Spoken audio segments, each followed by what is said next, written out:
I think he's always known that he's guilty. I think the whole country knows that he's guilty, and we'll hear from the public protector's report when it comes out tomorrow. We hope, because I think it will vindicate the line of the thinking that he's been guilty all along, that he has been ravaging the fiscus, and that he must.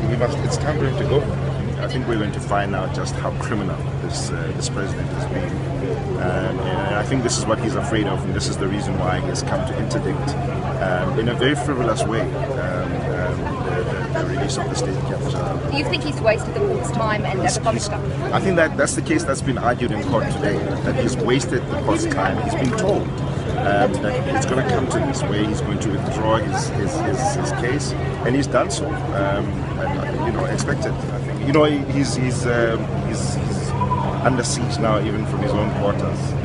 The ANC is speaking out loud against him, and society, I think, has come to realize that we've come to the end of the road for him.